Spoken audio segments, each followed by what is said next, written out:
الحمد للہ وحدہ والصلاۃ والسلام علی من لا نبی بعدہ ولا نبوۃ بعدہ ولا رسول بعدہ ولا رسالۃ بعدہ اما بعد فاعوذ باللہ من الشیطان الرجیم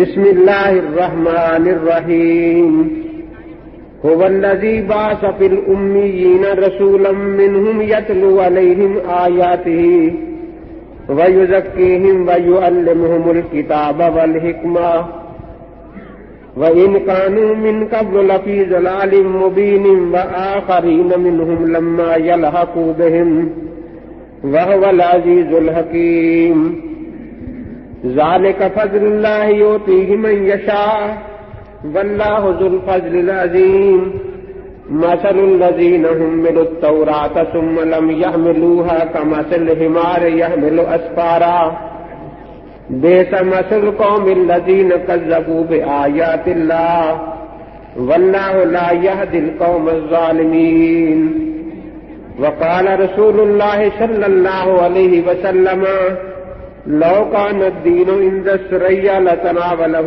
رجل من أهل فارس أو كما قال صلى الله عليه وسلم صدق الله مولانا العظيم وبلغنا رسوله النبي الكريم ونحن على ذلك من الشاهدين والشاكرين والحمد لله رب العالمين رب اشرح لي صدري ويسر لي أمري واحلل عقدۃ من لسانی یفقہوا قولی رب زدنی علما وارزقنی فہما سبحانک لا علم لنا الا ما علمتنا انک انت العلیم الحکیم اللہم صل علی سیدنا و مولانا محمد وعلی آل سیدنا و مولانا محمد وبارک وسلم وصلی علیہ۔ دوستو بزرگوں، اللہ تبارک و تعالیٰ کا لاکھ لاکھ شکر اور احسان ہے کہ اللہ تعالیٰ نے اپنی پوری مخلوقات میں سے ہم کو انسان بنایا جو اشرف المخلوقات ہے، اور پھر انسانوں میں سے اللہ تبارک و تعالیٰ نے ہمیں مسلمان بننے کی توفیق عطا فرمائی، کیونکہ سچا دین اللہ کے ہاں صرف اور صرف اسلام ہے، اور مسلمان کہلانے والوں میں سے اللہ تبارک و تعالی نے ہمیں اہل سنت والجماعت بننے کی توفیق عطا فرمائی۔ جس طرح سارے دینوں میں سچا دین صرف اسلام ہے، مسلمان کہلانے والے سارے فرقوں میں نجات پانے والی جماعت کا نام اہل سنت والجماعت ہے۔ اور پھر اللہ تبارک و تعالی نے اہل سنت والجماعت میں سے ہمیں سیدنا امام اعظم ابو حنیفہ رحمۃ اللہ تعالی علیہ کا مقلد بنایا، جو سب سے افضل ائمہ کرام میں سے ہے۔ جیسا کہ آپ نے اعلان سنا، یہ اپنے ساتھیوں کو اپنا مسلک سمجھانے کا ایک پروگرام ہے، ہمیں یہ پتہ چلے کہ ہم کیا ہیں۔ میں نے آپ کے سامنے سورہ جمعہ کی ابتدائی آیات تلاوت کی ہیں۔ پہلی آیت میں تو اللہ تبارک و تعالیٰ کی توحید کا ذکر ہے۔ قرآن پاک کی 114 صورتوں کو آپ ایسے ہی سمجھیں جیسے اللہ تعالیٰ کے اپنے بندوں کے نام 114 خط ہے۔ آپ خط لکھتے ہیں تو اپنا نام پہلے لکھ کر پھر شروع کرتے ہیں، اسی طرح یہ صورتیں بسم اللہ الرحمن الرحیم سے شروع ہو رہی ہیں، تاکہ تلاوت کرنے والے پڑھنے والے کو پتہ رہے کہ میں کس کا کلام پڑھ رہا ہوں۔ تو پہلے اللہ تبارک و تعالی نے اپنی توحید کا ذکر فرمایا،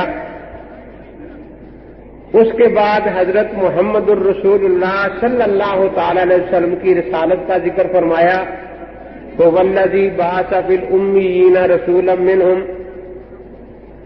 اس کے بعد ان پاک بعض لوگوں کا ذکر فرمایا جو آپ کی صحبت میں رہ کر پاک بنے ویزکیہم میں جن کا شمار ہو گیا، جو صحابہ کرام کی جماعت ہے۔ اس کے بعد ایک عظیم پیش گوئی بیان فرمائی جو سیدنا امام اعظم ابو حنیفہ رحمۃ اللہ تعالی علیہ کے وجود بابرکت سے پوری ہوئی۔ وآخرین منہم لما یلحقوا بہم۔ تو پہلے اللہ تبارک و تعالیٰ کی توحید کا ذکر ہے۔ شیخ التفسیر حضرت مولانا احمد علی صاحب لاہوری رحمۃ اللہ تعالی علیہ فرمایا کرتے تھے کہ بھائی توحید دو طرف سے ہوتی ہے، ایک طرف سے نہیں ہوتی۔ پہلی بات یہ ہے کہ انسان یہ یقین رکھے کہ میرا خدا کے سوا کوئی نہیں، اور دوسری یہ بات کہ یہ یقین کرے کہ میں بھی خدا کے سوا کسی کا نہیں۔ جب یہ دونوں باتیں پکی ہو جائیں گی، فرمایا اس کا نام توحید ہے۔ مولانا روم رحمۃ اللہ علیہ فرماتے ہیں، انبیاء و اولیاء در وقت درد، جملہ نالا پیچھے دیان فرد۔ انبیاء علیہ السلام ہوں، اولیاء اللہ ہوں، وہ سب اللہ تبارک و تعالیٰ کے سامنے دامن پھیلاتے ہیں۔ اس کے بعد رسالت کا ذکر آیا، هو الذی بعث فی الامیین رسولا منہم۔ یہاں رسول کا لفظ آیا ہے، حضور پاک کا اس میں گرامی نہیں آیا، محمد یا احمد صلی اللہ تعالی علیہ وسلم۔ اور آپ نے علماء سے سنا ہے کہ کم و بیش 1,24,000 پیغمبر دنیا میں تشریف لائے، جن میں کم و بیش 313 رسول تھے۔ اب اس آیت میں رسول کا لفظ ہے، کسی رسول کا نام نہیں، لیکن سب مفسرین کا اتفاق ہے کہ اگرچہ حضرت کا اس میں گرامی یہاں نہیں، لیکن مراد صرف حضرت محمد الرسول اللہ صلی اللہ تعالی علیہ وسلم ہے۔ کیوں؟ امی قوم میں آپ ہی پیدا ہوئے، باقی نبی اگرچہ مکہ شریف تشریف لائے، عرب میں تشریف لائے حج کے لیے، لیکن ان کی پیدائش دوسرے ملکوں کی ہے۔ ابراہیم علیہ السلام عراق میں پیدا ہوئے، اسماعیل علیہ السلام شام میں پیدا ہوئے، اسحاق علیہ السلام شام میں پیدا ہوئے۔ تو باقی انبیاء علیہ السلام جتنے ہیں وہ دوسرے ممالک میں پیدا ہوئے، اگرچہ وہ حج کے لیے مکہ مکرمہ بھی تشریف لاتے رہے۔ تو لفظ امی نے یہ بات واضح کر دی کہ اگرچہ یہاں رسول سے کا نام نہیں، لیکن مراد صرف اور صرف حضرت محمد الرسول اللہ صلی اللہ تعالی علیہ وسلم ہے۔ اس کے بعد آپ کے فرائض رسالت کا ذکر فرمایا کہ آپ امت کو 4 چیزیں دے کر گئے ہیں۔ ایک تو کتاب اللہ، یتلو علیہم آیاتہ، اللہ تبارک و تعالیٰ کا قرآن اپنی امت کے حوالے کیا، جو خدا کا آخری پیغام تھا۔ پھر صرف یہ نہیں کیا کہ قرآن دے دیا، اس کے بعد جو اس سے کوئی چاہے سمجھے مطلب اور عمل کرتا رہے، یہ نہیں، باقاعدہ اس کی تعلیم دی۔ تعلیم کے 3 ہی طریقے ہو سکتے ہیں۔ مثلا میں نے آپ کو وضو کا طریقہ بتانا ہے، تو ایک تو یہ ہے کہ میں زبان سے بتاتا جاؤں کہ وضو اس طرح کرنا ہے، اس کو قول کہتے ہیں۔ دوسرا یہ ہے کہ میں آپ کے سامنے بیٹھ کر وضو کروں کہ بھی دیکھو اس طرح وضو کرنا ہے، اس کو فعل کہتے ہیں۔ تیسرا یہ ہے کہ پھر میں آپ میں سے 2-3 آدمیوں کو کہوں کہ بھی آپ وضو کریں، جہاں آپ بھولیں گے یا غلطی کریں گے میں سمجھا دوں گا، اس کو تقریر کہتے ہیں۔ تو نبی اقدس صلی اللہ تعالی علیہ وسلم صرف الفاظ قرآن کے ہمیں دے کر نہیں گئے، بلکہ اس پر آپ نے باقاعدہ عمل کر کے دکھایا، اس کی ہمیں باقاعدہ صحابہ کرام کو تعلیم دی۔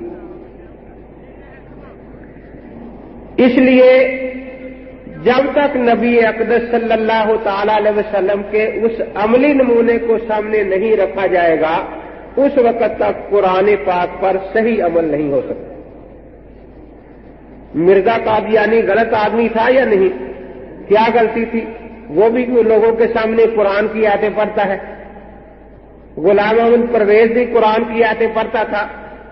فرق کیا تھا کہ وہ ان الفاظ کو تو اللہ کے نبی سے لے لیتے تھے لیکن اس کا عملی نمونہ سامنے رکھنے کو تیار نہیں تھے. وہ یہ کہتے تھے کہ ہمیں قرآن پاک سمجھنے کے لیے پیغمبر پاک کی ضرورت نہیں ہے, ہمیں خدا نے عقل دی ہے, سمجھ دی ہے, جو کچھ ہماری سمجھ میں آئے گا اسی کے مطابق ہم عمل کریں گے. اس کے برعکس اہل سنت والجماعت کا عقیدہ یہ ہے کہ یہ قرآن پاک لفظی قرآن ہے اور حضرت محمد الرسول اللہ صلی اللہ تعالی علیہ وسلم اسی قرآن پاک کی چلتی پھرتی عملی تفسیر تھے.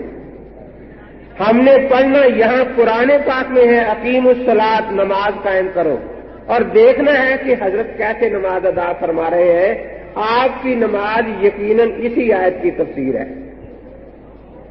ہم نے حج کا حکم قرآن میں پڑھنا ہے لیکن دیکھنا ہے کہ حضرت نے حج کس طرح کر کیا. آپ کا جہاد, آپ کی صلح, آپ کی عبادات, آپ کی عادات, یہ ساری کی ساری اللہ تبارک و تعالیٰ کے قرآن پاک کی عملی ادائیں اور عملی نمونے تھے. اور آپ نے جو قرآن پاک پر عمل کر کے عملی نمونہ پیش فرمایا, اس میں اللہ تعالیٰ کی نگرانی رہی کہ وہ خدا کی نگرانی میں خدا کی کتاب پر عمل کرتے رہے. اسی عملی نمونے کو سنت کہا جاتا ہے. کیا کہا جاتا ہے؟ ہمارا نام اہل سنت ہے تو سنت میں دو چیزیں آ گئی, یاد رکھنا. کتنی چیزیں؟ علم قرآن کا اور نمونہ عمل حضرت محمد الرسول اللہ صلی اللہ تعالی علیہ وسلم کا.